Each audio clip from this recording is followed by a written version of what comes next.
Hello everyone, आप सभी का स्वागत है आपके अपने स्टडी प्लेटफॉर्म वीकेएस बिस्नो ऑनलाइन क्लासेस पर। और आज के इस वीडियो में हम डिस्कस कर रहे हैं एक इम्पॉर्टेंट टॉपिक को कि अगर आप अपने ग्रामर को स्ट्रॉन्ग करना चाहते हैं, आप चाह रहे हैं कि हमें अच्छे से अंग्रेज़ी में लिखना पढ़ना बोलना सब कुछ आ जाए, तो आप जो है इसके लिए ये बैच हम लोग लॉन्च कर रहे हैं एक मार्च से, तो वहाँ पर आप जुड़ सकते हैं। फिलहाल आज के वीडियो में हम सीखेंगे कि आप किस तरह से अपने ग्रामर को स्ट्रॉन्ग कर सकते हैं, किस तरह से जो है हम अपने ग्रामर को अच्छा लेवल तक ले जा सकते हैं। तो आज के इस वीडियो में ये जो क्लास होने वाला है ये बहुत ही इंपॉर्टेंट क्लास होने वाला है, और ये क्लास जो है आपके बेसिक्स इंग्लिश को लेकर के हम यहाँ पर कराएंगे। चलिए, कि इंग्लिश का आप ABCD भी अगर आप नहीं जानते हैं तो आप यहाँ से ईजिली वे में आप जो है हर चीज़ आप जान पाएंगे। तो बेसिक क्लास को हम यहाँ पर आज डिस्कस कर रहे हैं, और अंग्रेजी को जैसे हमने इसमें लिखा भी है कि अंग्रेजी को बिल्कुल, इंग्लिश को बिल्कुल एकदम जड़ से मजबूत करें, जड़ से मजबूत करें। कैसे ये हो पाएगा?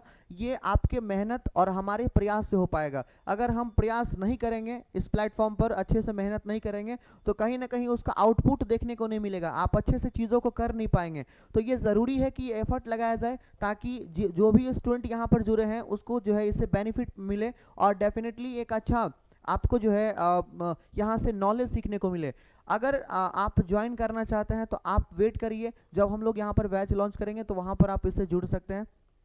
फिलहाल अब यहाँ पर आज की क्लास को हम डिस्कस कर रहे हैं, तो ग्रामर की पहली क्लास को हम यहाँ पर लेकर आए हैं, और ये क्लास बहुत ही इंपॉर्टेंट होने वाला है। आप जितने भी स्टूडेंट, जितने भी लर्नर्स हैं जो चाहते हैं कि अंग्रेजी को बेसिक से सीखें, तो आप मेरे offline centre winners English academy जो है बासोपट्टी में स्थित है, तो आप यहाँ पर आ सकते हैं, है ना, और यहाँ पर भी आप सीख सकते हैं। अगर आप यहाँ पर नहीं आना चाह रहे हैं, अगर आप चाह रहे हैं कि भाई ऑनलाइन से सीखे, यूट्यूब से सीखे, तो आप इस प्लेटफॉर्म से जुड़ करके जो है आप अपने इंग्लिश को एक नेक्स्ट लेवल तक ले जा सकते हैं। और हम आपसे वादा करते हैं कि डेफिनेटली आपका इंग्लिश बहुत इंप्रूव होगा, और हमने किया भी है बहुत सारे स्टूडेंट का, और बहुत सारे जो भी बच्चे पढ़ने आते हैं, क्योंकि अभी मैं खुद ही एक तरह से बच्चे की तरह लग रहा हूँ, बहुत ही मतलब एक आप कह सकते हैं बहुत ही कम एज है एक तरह से, बट आप देख रहे हैं ऐसे कि हम इतना ही कम समय में बहुत ही बच्चे को अंग्रेज़ी सिखा दिए। तो अगर आप ज्वाइन करना चाह रहे हैं तो आप यहाँ से सीख सकते हैं, डेफिनेटली एक अच्छा अपने अंग्रेज़ी को यहाँ पर लेकर के चल सकते हैं। और अपना मैं बड़ाई नहीं कर रहा हूँ, अपना कोई वो एप्रिशिएशन नहीं कर रहा हूँ कि आपको लगे ऐसे, आप खुद ही आकर के पढ़ सकते हैं, खुद ही चैनल से देखेंगे जुड़ करके, तो आपको एक फील होगा कि नहीं, इंग्लिश का बहुत ही अच्छा कंटेंट ये करा रहे हैं। चलिए ध्यान दीजिएगा यहाँ पर। तो अभी हम यहाँ पर डिस्कस कर लेते हैं। चलिए, तो यहाँ पर अब डिस्कस करते हैं पहला टॉपिक को, हम यहाँ पर ग्रामर सेक्शन को। चलिए, ग्रामर सेक्शन को लेकर के हम यहाँ पर डिस्कस कर रहे हैं आज। तो ग्रामर सेक्शन में आपको सीखने को क्या मिलेगा, ध्यान दीजिएगा यहाँ पर। जब भी हम लोग ग्रामर को स्टार्ट करते हैं ना, सबसे पहले यहाँ पर जो भी टीचर वगैरह होते हैं वो करते क्या है, सबसे पहले टेंस पढ़ा दिए। यहाँ पर जो हम देखने को जैसे मिल रहा है, कभी टेंस पढ़ा दिए तो कभी वॉइस पढ़ा दिए, कभी जो है नरेशन पढ़ा दिए, जो मन आ रहा है वो करा रहा है। उस बच्चे को कोई भी चीज़ का सेंस नहीं बन रहा है, कुछ भी नहीं कर पा रहा है, अंग्रेजी बस नाम के लिए पढ़ रहा है। समझ पा रहे बात? अभी जो टीचर इस तरह का है, अंग्रेजी बस नाम के लिए टीचर पढ़ा रहा है और स्टूडेंट पढ़ रहा है, और उसे बस पैसा चार्ज कर रहा है, मेहनत करना ही नहीं चाहते हैं, और चाह रहे हैं कि सब कुछ ऊपरे ऊपरे होता है। तो ऊपर ऊपर नहीं होता है चीज़ें, है ना, तो आपको उसके लिए मेहनत करना पड़ेगा। तो हम यहाँ पर जो बताना चाह रहे हैं आपको कि जितने भी टॉपिक्स हैं ना, हम आपको सीक्वेंस में पढ़ाएंगे। जब तक आप सीक्वेंस में नहीं पढ़ते हैं, क्रम में नहीं पढ़ते हैं, तब तक आपका अंग्रेजी इंप्रूव नहीं होगा। 110% गारंटी है। तो ये बात, अभी मैं खुद भी लर्नर हूँ, मैं अभी खुद भी मैं प्रिपरेशन कर रहा हूँ, तो ये नहीं है कि मैं बहुत ही बड़ा विद्वान हूँ, बट इतना लेवल है कि डेफिनेटली आप एक अच्छा लेवल जो है आप अचीव कर सकते हैं यहाँ पर। चलिए, तो सबसे पहले हम यहाँ पर डिस्कस करते हैं इसके बेसिक्स ऑफ इंग्लिश। अब यहाँ पर हम ध्यान दीजिएगा आप, यहाँ पर जो हम डिस्कस कर रहे हैं बेसिक्स ऑफ इंग्लिश। अब देखिए, पहला इसमें जो आता है ना, आप देखेंगे किसी भी चीज़ का, अगर कोई भी हम अंग्रेजी पढ़ रहे हैं या कुछ भी कर रहे हैं, सपोज कीजिए यहाँ पर सबसे पहले ग्रामर पोर्शन तो मस्ट है। ग्रामर, अगर आपसे पूछे ग्रामर एक्चुअली होता क्या है, तो ग्रामर एक ऐसी शास्त्र है, एक ऐसी किताब है जो हमें शुद्ध बोलना, पढ़ना, लिखना, है ना, यहाँ पर सिखाती है। तो उसी को हम क्या बोलते हैं, यहाँ पर ग्रामर बोलते हैं। तो ग्रामर का परिभाषा आप हम यहाँ पर लिखा सकते हैं, या आप ऐसे भी बोल सकते हैं, the scripture that gives us knowledge how to read, write, speak of correctly any language is called grammar, है ना। ग्रामर जो है ना किसी भी भाषा में शुद्ध बोलना, शुद्ध पढ़ना, शुद्ध जो है बोलना, लिखना, पढ़ना सब कुछ सिखा देता है ना, तो उसी को हम बोलते हैं ग्रामर। एक ऐसी शास्त्र होती है, एक ऐसी स्क्रिप्चर होती है। यहाँ पर ध्यान दीजिएगा, तो हम सबसे पहले बात कर रहे हैं ग्रामर की, तो बात ही नहीं कर रहे हैं, राइट। ग्रामर की डेफिनेशन कौन, मतलब किसको नहीं पता होता है ऐसे, ग्रामर हम क्यों पढ़ते हैं।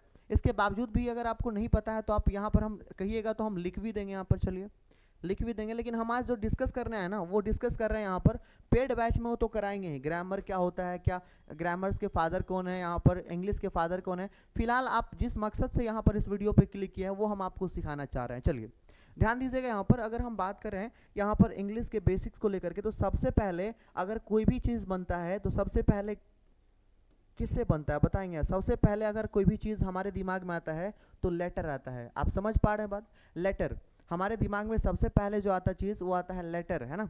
तो लेटर सबसे पहले आता है। अब देखिएगा लेटर के बाद जब ही हम बात करते हैं लेटर के बाद तो क्या आता है, लेटर के बाद यहाँ पर लेटर से ही क्या बनते हैं बताएंगे। यहाँ पर लेटर से ही वर्ड बनता है, लेटर से ही क्या बनता है, वर्ड। और अगर वर्ड की ही बात करें यहाँ पर वर्ड से मिलकर क्या बनता है, यहाँ पर सेंटेंस बनता है। तो आप देख पा रहे हैं कि यहाँ पर किससे किसका फॉर्मेशन हो रहा है, यानी कि फॉर्मेशन जो है, फॉर्मेशन प्रोसेस जो है, आप देखिएगा अब बायोलॉजी वाला फॉर्मेशन नहीं लेकर आइए यहाँ पर, है ना। तो फॉर्मेशन को हम अगर बात करें, चीज़ों के निर्माण की बात करें, तो यहाँ पर जो लेटर है, ध्यान दीजिए यहाँ पर लेटर, जैसे हम कह रहे हैं कि अंग्रेजी जो हमारे अल्फ़ाबेट्स होते हैं ना, अंग्रेजी की जो वर्णमाला होती है उसमें कितने लेटर्स होते हैं। तो अगर आपसे पूछे कोई कि अंग्रेजी में कितने अल्फ़ाबेट्स होते हैं, अल्फ़ाबेट्स तो एक ही होता है यार, अल्फ़ाबेट्स में कितने लेटर होते हैं। अगर आपसे ये पूछे how many letter in English alphabet, तो your answer should be 26 letter, right. तो ऐसे आपको बोलना है यहाँ पर, ध्यान दीजिएगा। तो यहाँ पर अगर हम बात करें लेटर के बारे में, अब हम लेटर से एक चीज़ और याद आ रहा है, लेटर को हम यहाँ पर वर्ण भी कहते हैं, अक्षर भी कहते हैं, राइट। लेटर को अगर हम हिंदी में बात करें तो क्या कहते हैं यहाँ पर, वर्ण कहते हैं या अक्षर भी कहते हैं। वर्ड को हम यहाँ पर शब्द कहते हैं, क्या कहते हैं यहाँ पर, शब्द कहते हैं। और सेंटेंस को हम बोलते हैं यहाँ पर वाक्य, क्या बोलते हैं यहाँ पर, वाक्य। सेंटेंस को हम क्या बोलते हैं, तो वाक्य। अब हम सबसे पहले आपसे हम जानना चाह रहे हैं, ध्यान दीजिएगा यहाँ पर, सबसे पहले हम आपसे जानना चाह रहे हैं कि अगर कोई चीज़ हमारे माइंड में सबसे पहले, या कोई भी चीज़ अगर हम पढ़ते हैं तो सबसे पहले क्या आता है, तो लेटर आता है। लेटर से ही किसका फॉर्मेशन होता है, तो वर्ड का फॉर्मेशन होता है। वर्ड से ही किसका फॉर्मेशन होता है, तो यहाँ पर सेंटेंस का होता है। फॉर एग्जाम्पल, जैसे अगर हम बोल रहे हैं ए से जेड तक लेटर है और इसमें 26 लेटर होते हैं। कितने लेटर होते हैं, तो 26 लेटर होते हैं। और ये जो 26 लेटर होते हैं, ये पूरा का पूरा जो ग्रुप होता है, यानी कि जो लेटर के ग्रुप होते हैं, ग्रुप ऑफ या असिस्टेमैटिक ग्रुप ऑफ लेटर, है ना, a systematic group of letter is called alphabet, right. तो आप यहाँ पर ऐसे कह सकते हैं, हमने आपको बताया कि 26 लेटर जो है अंग्रेजी इंग्लिश के अल्फ़ाबेट्स में होते हैं। तो ये आपका क्लियर हो गया होगा, आई होप, है ना। चलिए, तो हम बात कर रहे हैं, जैसे सपोज कीजिए कि अगर हम यहाँ पर पेन लिख रहे हैं, क्या लिख रहे हैं यहाँ पर, पेन। तो पेन की अगर हम बात करें तो पेन का मतलब क्या है, सपोज कीजिए पेन मतलब कलम होता है, लेकिन अगर इसका सीक्वेंस सही न रहे, सपोज कीजिए कि है लेटर, यही लेटर को हम आगे पीछे कर दे, EPN ऐसे कर दे, तो क्या इसका कोई मीनिंग रहेगा, बताइए, इसका कोई मीनिंग नहीं रहेगा। तो ये मतलब वर्ड तभी बन पाएगा जब वो उसका सीक्वेंस फॉलो करे, एक सही क्रम में हो, एक इसका वर्ड का मतलब जो आपका लेटर है उसका अरेंजमेंट सही हो, तभी जाकर के जो है आपका ये शब्द बन पाएगा, अदरवाइज वो शब्द नहीं बन पाएगा। तो जिसका कुछ मतलब होता है उसको बोलते हैं मीनिंगफुल वर्ड, है ना, क्या बोलते हैं, मीनिंगफुल वर्ड। और जिसका कोई मतलब नहीं होता है लेकिन वो भी वर्ड फॉर्म में होता है, उसको बोलते हैं मीनिंगलेस वर्ड। क्या बोलते हैं, मीनिंगलेस, सार्थक शब्द, निरर्थक शब्द। चलिए ध्यान दीजिए। अब तो हम यहाँ पर बात कर रहे थे लेटर के बारे में, तो सबसे पहले डिस्कस करते हैं लेटर को, एक्चुअली लेटर क्या होता है। चलिए इसको पहले हम यहाँ पर, ये आपने आई होप ये समझ आ गया होगा कि लेटर से ही किसका निर्माण होता है, वर्ड का, वर्ड से ही किसका निर्माण होता है, सेंटेंस का। एग्जाम्पल हमने दिया कि लेटर, जैसे ABCD है, इसमें से हमने पेन लिखा या कुछ भी लिख रहे हैं आप, स्लिप लिख रहे हैं, सब में किसका यूज़ हो रहा है, तो लेटर का यूज़ हो रहा है। और ये क्लास आपके लिए बहुत ही इंपॉर्टेंट है यहाँ पर। तो ये सभी का सभी जो है ये वर्ड है, क्या है यहाँ पर, वर्ड है, ये वर्ड है, शब्द है। और ये किससे बना है, तो लेटर से। और लेकिन हम यहाँ पर अगर ये लिख रहे हैं कि this is a pen, this is a pen, आप बताइएगा ये भी एक वर्ड है, ये भी एक वर्ड है, ये भी है और ये भी है, तो ये पूरा का पूरा 4 वर्ड मिला करके क्या बन गया, तो एक सेंटेंस बन गया। तो वर्ड से ही क्या बनता है यहाँ पर, सेंटेंस। तो ये यहाँ तक तो पूरा तो क्लियर है आपका, यहाँ तक एकदम क्लियर है। बेसिक्स जो मेरा मकसद है आपको समझाना, जो बच्चे गांव से आते हैं, जो बच्चे ऐसे होते हैं जिसको समझ नहीं होता प्रॉपर्ली किस तरह से हमें अंग्रेजी को इम्प्रूव करना है, उसके लिए बहुत ही बेसिक क्लास है, इससे बेसिक कुछ नहीं होता है। चलिए, तो हम पहले अब सभी की डेफिनेशन पर बात कर लेते हैं। तो आपको हमने ये बताया अच्छे से कि कैसे करके ये चीज़ें होती है। चलिए, अब इसको हम इरेज करते हैं, नेक्स्ट पेज पर आते हैं। चलिए, ध्यान दीजिएगा, अगर हम बात करें यहाँ पर सबसे पहले, अगर हम यहाँ पर बात करें सबसे पहले तो लेटर को लेकर के, है ना। तो अगर आपसे कोई पूछे व्हाट इज लेटर, है ना, what is letter, what is letter, ऐसे क्वेश्चन अगर आपसे पूछे व्हाट इज लेटर, तो आप ये कह सकते हैं, ध्यान दीजिएगा, व्हाट इज लेटर, तो आप क्या कह सकते हैं यहाँ पर, द यूनिट ऑफ साउंड, है ना, the unit of sound which construct the word,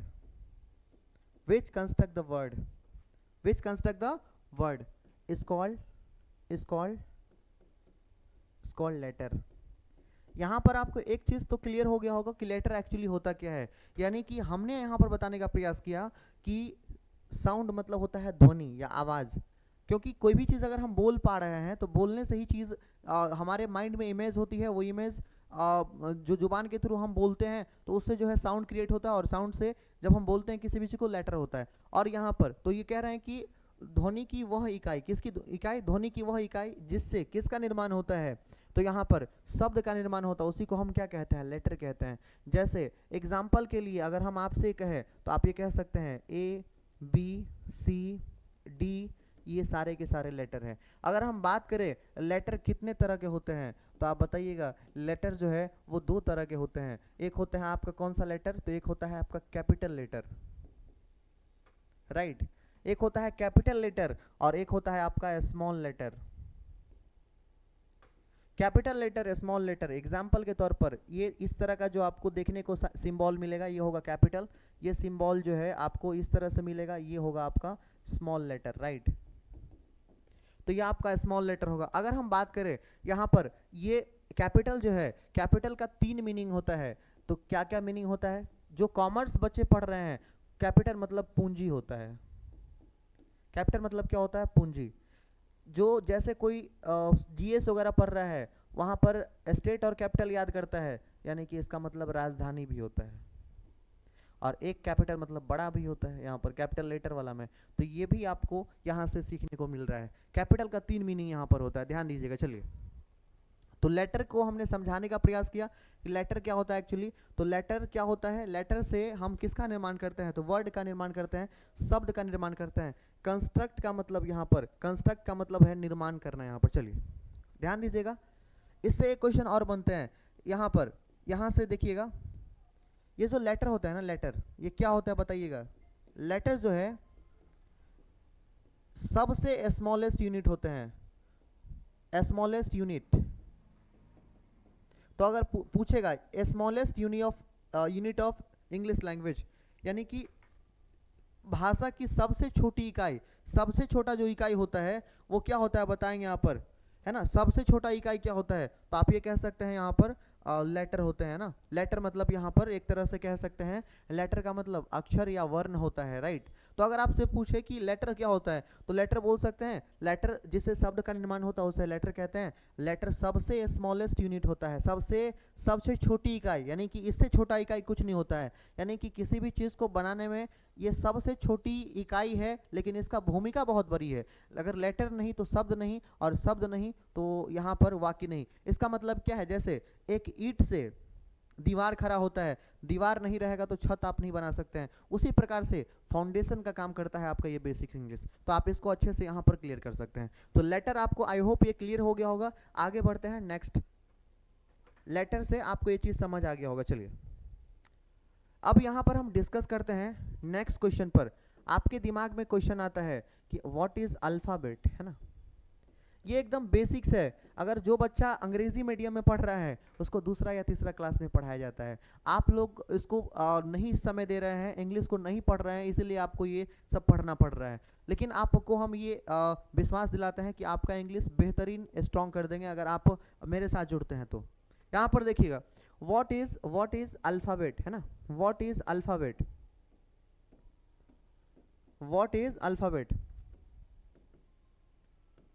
what is alphabet. बात कर रहे हैं यहाँ पर अल्फ़ाबेट के लिए। अल्फ़ाबेट एक्चुअली क्या होता है, हमने अभी बताया कि अल्फ़ाबेट जो है ना, मतलब एक सिस्टमैटिक जो है वो ग्रुप होता है लेटर का। तो आप कह सकते हैं द सिस्टमैटिक या systematic group of letter, the systematic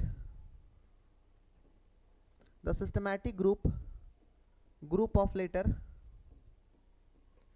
the systematic group of letter is called alphabet, है ना, is called अल्फ़ाबेट। ध्यान दीजिएगा।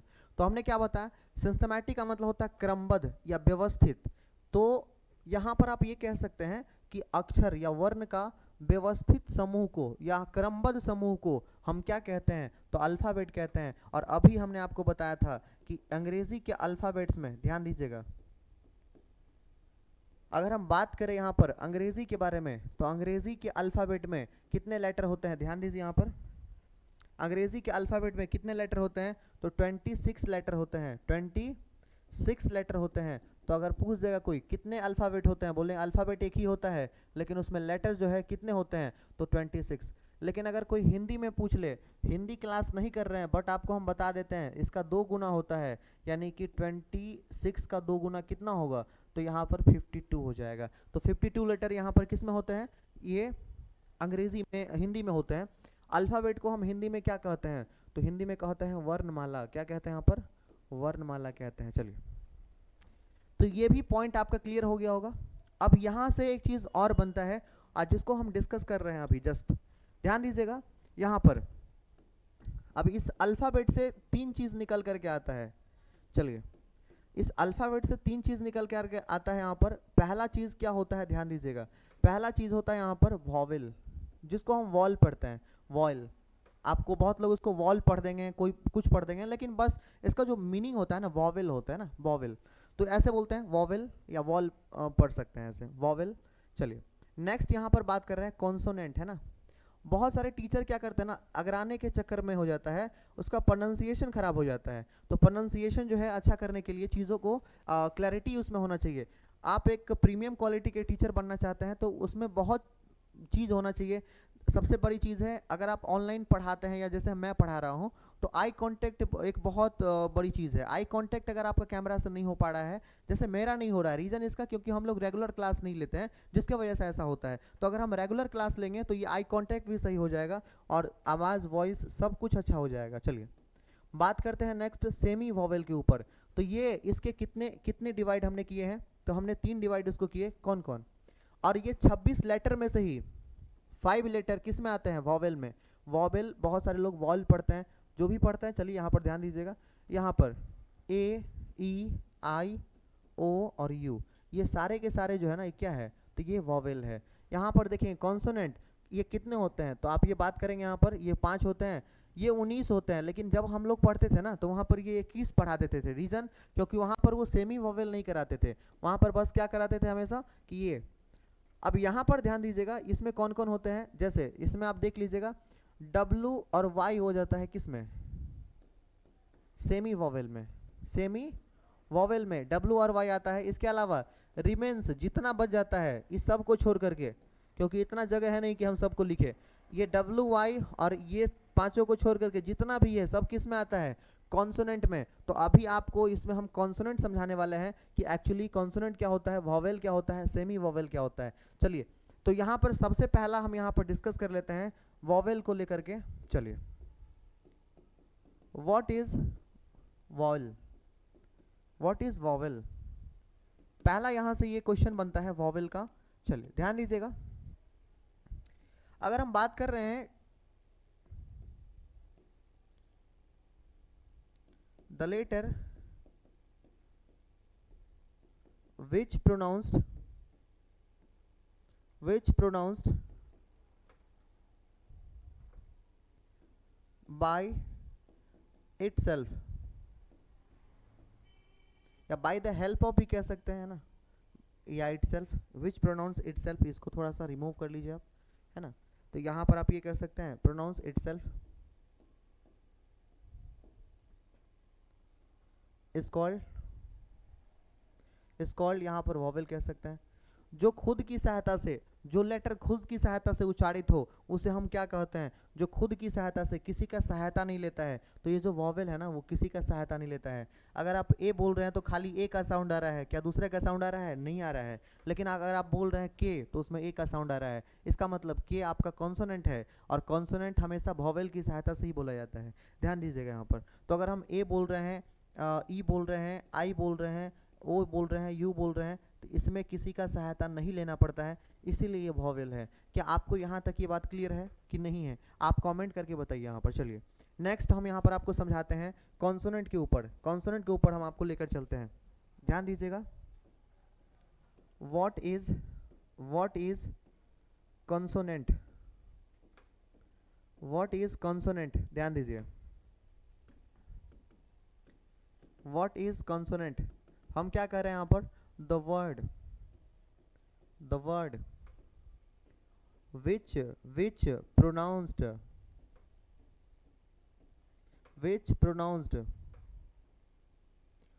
या which is pronounced कह सकते हैं, which is pronounced by the help of, है ना, by the help of, which is pronounced by the help of, by the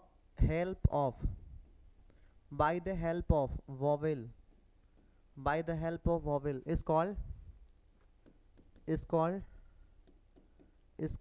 consonant, है ना, is called consonant,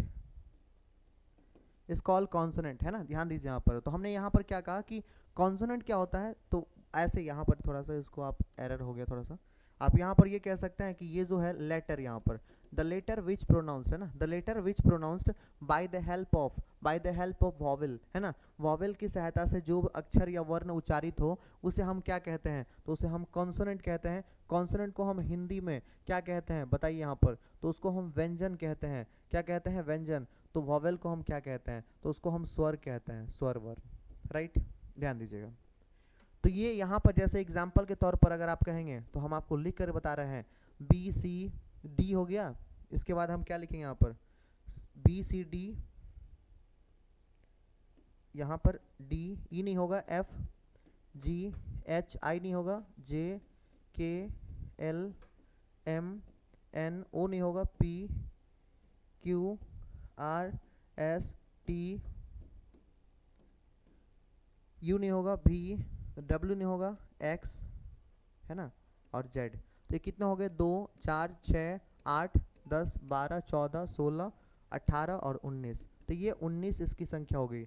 अगर हम बात करें यहाँ पर तीसरा point, what is semi vowel, है ना, सेमी वॉवेल। हम आपको और एक बात कह रहे हैं कि बहुत सारे टीचर्स इसको बहुत ही अलग तरीके से प्रोनाउंस करते हैं, तो आपको वॉवेल को वॉवेल ही बोलना है जैसे आप बोलते आ रहे हैं। चीज़ों में प्रोनाउंसिएशन, पहले आप अपने बेसिक्स को स्ट्रॉन्ग करिए। प्रोनाउंसिएशन पर आप बाद में काम करेंगे, यहाँ पर जब आप स्पीकिंग सीख रहे हैं वहाँ पर आप काम करेंगे, ऑलरेडी ये अच्छा हो जाएगा आपका। चलिए यहाँ पर आप देखिएगा द लेटर, ध्यान दीजिएगा, the letter which is pronounced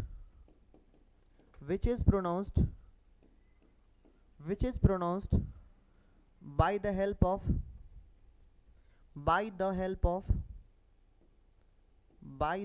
of एक second, by the help of vowel and consonant, है ना, vowel and consonant,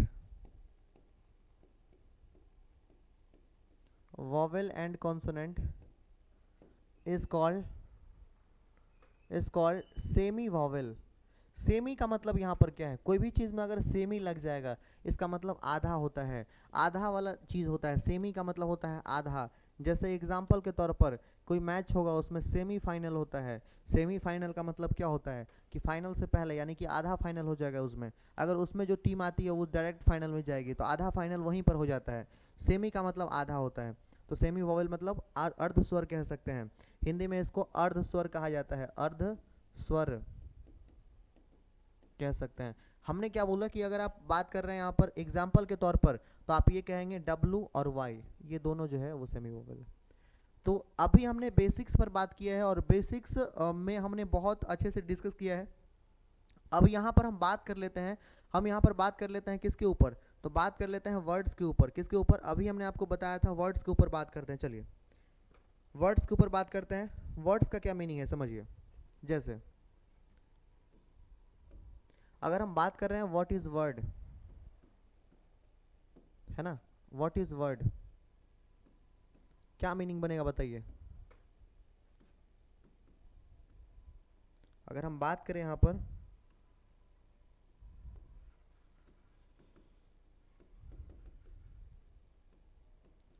a group of letter, a group of letter, a group of letter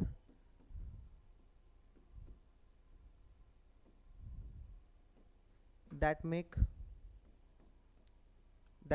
proper sense, that make proper sense is called word, है ना, is called word। आप यहाँ पर ध्यान दीजिएगा, हम बात कर रहे हैं किसके ऊपर। अगर आपको स्पेलिंग में कुछ एरर लग रहा होगा तो आप उसको स्किप कीजिएगा, है ना। तो यहाँ पर अब हम आपको बता रहे हैं कि वर्ड एक्चुअली क्या होता है। तो लेटर का समूह, है ना, लेटर के समूह जिसका कोई या जिसका जो प्रॉपर कोई मीनिंग बताता है, प्रॉपर सेंस, जिसका कोई प्रॉपर सेंस हो या प्रॉपर कोई मीनिंग हो, कोई प्रॉपर उसका सही अर्थ हो, है ना, सार्थक कोई अर्थ हो, तभी जाकर के वो क्या बनेगा, वर्ड बनेगा। एग्जाम्पल के तौर पर अगर हम बात करें तो वर्ड को हम दो तरह से कैटेगराइज करते हैं। वर्ड को हम दो तरह से कैटेगराइज करते हैं। एक आपका होता है मीनिंगफुल वर्ड, है ना, क्या बोलते हैं यहाँ पर, मीनिंगफुल वर्ड। और एक होता है आपका मीनिंगलेस वर्ड, है ना, एक होता है आपका मीनिंगलेस वर्ड। तो ये दो चीज़ होती है यहाँ पर, एक मीनिंगफुल, मीनिंगलेस। बट आप ध्यान दीजिएगा, ये मीनिंगफुल तो होता है वर्ड, मीनिंगफुल को हम वर्ड की श्रेणी में रखते हैं, मीनिंगलेस को हम वर्ड की श्रेणी में नहीं रखते हैं। तो ऐसे नाम के लिए दो है बट काम एक ही होता है यहाँ पर मीनिंगफुल वर्ड का। तो आप ये ऐसे कह सकते हैं, जैसे एग्जाम्पल में हम लिखा रहे हैं आपको यहाँ पर एग्जाम्पल में लिखा रहे हैं, जैसे आप कह रहे हैं एप्पल, है ना, जैसे कह रहे हैं एप्पल, जैसे हम कह रहे हैं क्रिकेट, है ना, जैसे हम कह रहे हैं यहाँ पर क्रिकेट, जैसे कह रहे हैं यहाँ पर क्रिकेट कह रहे हैं। चलिए ध्यान दीजिएगा, तो ये क्रिकेट जब हम कह रहे हैं, देख रहे हैं इसमें कितना वर्ड्स को यूज़ कर रहे हैं, और वर्ड का एक ग्रुप है जिसका कोई सही अर्थ होता है, वही तो मीनिंगफुल होता है, मीनिंगफुल वर्ड होता है। मीनिंगलेस मतलब क्या, जैसे हम कुछ लिख दिए BCD, क्या इसका कोई मतलब है, BCDEF, ये भी एक किसके फॉर्म में है, यहाँ पर वर्ड के फॉर्म में है, बट इसका कोई मतलब नहीं है। तो ये किस वर्ड में मतलब आएगा, मीनिंगलेस वर्ड में। मीनिंगलेस का मतलब क्या होता है, जिसका कोई मतलब नहीं हो। तो आई होप ये आपको क्लियर हो गया होगा यहाँ तक। हमने यहाँ पर बताने का प्रयास किया वर्ड, तो वर्ड को अच्छे से हमने आपको बताने का प्रयास किया। अब सेंटेंस को हम थोड़ा जान लेते हैं, और ये पूरा क्लियर, जो भी चीज़ हम आपको आज करा रहे हैं बेसिक्स वाला, वो सब का सब आपको क्लियर हो रहा होगा। बेसिक्स में बहुत सारी चीज़ें आती है। बेसिक्स का हम दो पार्ट करेंगे, एक पार्ट ये होगा, एक पार्ट अगला होगा, जिसमें हम आपको सब्जेक्ट, ऑब्जेक्ट, यहाँ पर प्रीडिकेट, कॉम्प्लीमेंट, हर चीज़ बताएंगे, और वहाँ पर आपको क्लियर हो जाएगा हर चीज़। चलिए बात कर लेते हैं यहाँ पर अब किसके ऊपर, तो हम बात करते हैं सेंटेंस को लेकर के। चलिए हम बात करते हैं व्हाट इज सेंटेंस, है ना, what is sentence, what is sentence, ध्यान दीजिएगा, व्हाट इज सेंटेंस। अब यहाँ पर जो सेंटेंस को हम ऐसे लिख रहे हैं ना, ऐसे बोल सकते हैं, या अ ग्रुप ऑफ वर्ड के ग्रुप को हम बोलते हैं ऐसे, a group of words that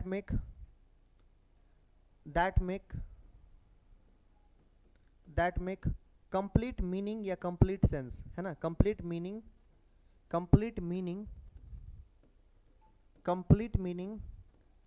and या ऐसे, या complete sense भी कह सकते हैं, इतना एंड लिखने की आवश्यकता है नहीं। यहाँ पर आप लिख सकते हैं complete meaning या complete sense, ये ऑब्लिक ला करके आप बोल सकते हैं। यहाँ पर इज कॉल्ड यहाँ पर sentence, is called sentence. Sentence एक सेपरेट टॉपिक है, अभी हम आपको इसके बारे में बस बेसिक्स बताते हैं कैसे ये बनता है एक्चुअली। आप ध्यान दीजिएगा, इसमें अगर हम एग्जाम्पल दे रहे हैं, यहाँ पर ध्यान दीजिएगा, जैसे हम कह रहे हैं आई प्ले क्रिकेट, राइट, क्या बोल रहे हैं, I play cricket, I play cricket. तो आई प्ले क्रिकेट जब हम बोल रहे हैं, ध्यान दीजिएगा इसमें, तो ये आपका क्या है, एक शब्द है मैं, यहाँ पर ये खेलना और ये क्रिकेट। आप बताइए तीन वर्ड मिलाकर क्या एक सेंटेंस बना कि नहीं बना। इसका हिंदी मीनिंग क्या होगा, मैं क्रिकेट खेलता हूँ, है ना, क्या मैं करता हूँ यहाँ पर, तो मैं क्रिकेट खेलता हूँ। अब बताइए इसका क्या मीनिंग बन रहा है कि नहीं बन रहा है, इसका मीनिंग बन रहा है कि नहीं बन रहा, बताइए। तो जब भी हम ऐसे, जैसे this is an apple, this is an apple, this is a book, ऐसे तो बोल सकते हैं ना। इसमें 4 वर्ड यूज हुआ है और ये मिला करके सेंटेंस बना कि नहीं बना। जिसका प्रॉपर मीनिंग होगा वही आपका सेंटेंस होगा। अदरवाइज जैसे क्रिकेट को पहले कर दे और प्ले को बाद में कर दे और आई को बाद में कर दे, क्या सेंटेंस आपका ठीक लगेगा, उसका कोई सेंस ही नहीं बनेगा। और तब तक उसको हम वर्ड की श्रेणी में, मतलब उसको सेंटेंस की श्रेणी में नहीं रख सकते हैं। वर्ड का सही से अरेंजमेंट नहीं हो पाएगा, अगर उसको सीक्वेंस वाइज नहीं लिखेंगे तो कभी भी आपका वो सेंटेंस नहीं बन पाएगा। तो सेंटेंस आप समझ पा रहे होंगे, जैसे हम बता रहे हैं, कोई भी आप ऐसे, I am a student, you are a farmer, we are teachers, है ना, दे आर स्टूडेंट्स, ये सभी के सभी सेंटेंस है। और सेंटेंस किससे बनते हैं, तो वर्ड से बनते हैं। तो सेंटेंस तक का पूरा सीन क्लियर हो गया होगा। सेंटेंस के हम काइंड को थोड़ा सा डिस्कस कर लेते हैं, बट उसको डीप में नहीं ले जाएंगे, बस थोड़ा सा बस प्रकार बता देते हैं। सेंटेंस के काइंड एक्चुअली यहाँ पर पहला आपका होता है यहाँ पर असर्टिव सेंटेंस। सेंटेंस के कितने प्रकार होते हैं, याद रखिएगा 5 प्रकार होते हैं यहाँ पर इसमें, और मॉडर्न में जाएंगे तो 3 प्रकार होते हैं। तो आपको यहाँ पर ट्रेडिशनल ही पढ़ा रहे हैं, ध्यान दीजिएगा। इम्पेरेटिव सेंटेंस, इम्पेरेटिव सेंटेंस, इसके अलावा इंटेरोगेटिव सेंटेंस, हम आपको अगेन ये बात कह रहे हैं कि अगर वर्ड मिसिंग कहीं पर हो जाए कुछ भी, तो आप इसको माइंड नहीं कीजिएगा, इसको लेकर के ज़्यादा ढोल बजाने की जरूरत नहीं है, राइट। यहाँ पर देखिएगा एक हो रहा है, वैसे हम पूरी कोशिश करेंगे कि वर्ड का कोई मिसमैच ना हो, कोई भी लेटर का ऐसे दिक्कत ना हो। यहाँ पर ऑप्टेटिव सेंटेंस अगर हम बात करें, नेक्स्ट आपका होता है एक्सक्लामेटरी सेंटेंस। एक्सक्लामेटरी सेंटेंस याद रखिएगा, एक्सक्लामेटरी सेंटेंस अपने ही पहचान में आ जाएगा, इस तरह का साइन लगा होगा एक्सक्लामेटरी का। अगर इंटेरोगेटिव की बात करें तो इंटेरोगेटिव में भी किस तरह का साइन होगा, तो आपको इस तरह का साइन होगा। अगर हम ऑप्टेटिव की बात करें तो इसमें भी इस तरह का साइन होगा। अगर हम बात करें इंटेरोगेटिव, इंटेरोगेटिव हमने बता दिया, इसमें भी फुल स्टॉप होगा, इसमें भी फुल स्टॉप होगा। और एक चीज़ हम आपको और इसमें बता देते हैं, चलिए, जो असर्टिव सेंटेंस होते हैं उसके 2 प्रकार होते हैं। असर्टिव सेंटेंस का एक और नाम होता है, इसको बोलते हैं declarative sentence. Declarative sentence, declarative sentence, तो याद रखिएगा यहाँ पर अगर इसको बोले तो इसका 2 पार्ट होता है, एक होता है आपका अफर्मेटिव, एक होता है अफर्मेटिव और दूसरा होता है इसका नेगेटिव। तो ये सेंटेंस के काइंड है। तो आई होप इस वीडियो से आपको बहुत कुछ क्लियर हो गया होगा, और मैं उम्मीद करता हूँ कि आपको ये वीडियो बहुत पसंद आया होगा। अगर आपको ये पसंद आया है तो अपने फ्रेंड सर्कल में इसको शेयर करें, और इससे अगर आपको सीखने को कुछ मिल रहा है तो आप अपने दोस्त वगैरह से, जितने भी फ्रेंड सर्कल उसमें चैनल को सब्सक्राइब करवाइए, चैनल को आगे बढ़ाइए। और अगर आपको वीडियो पसंद आ रहा है अच्छे से, तो चीज़ों को आप आगे लेकर के रेगुलर क्लास आप अटेंड कीजिए, और डेफिनेटली आप बहुत कुछ इंप्रूव होगा। अंग्रेज़ी को हम नेक्स्ट लेवल तक ले जाएंगे अगर आप मेरे साथ रहेंगे, अगर आप मेरे साथ देंगे तो मैं आपको अंग्रेज़ी में बहुत अच्छा जो है नॉलेज आपको यहाँ पर डिलीवर करके दूंगा। तो मिलते हैं आपसे फिर अगले वीडियो में, नेक्स्ट वीडियो में। तब तक के लिए जय Hind, Vande Mataram, thanks watching for videos.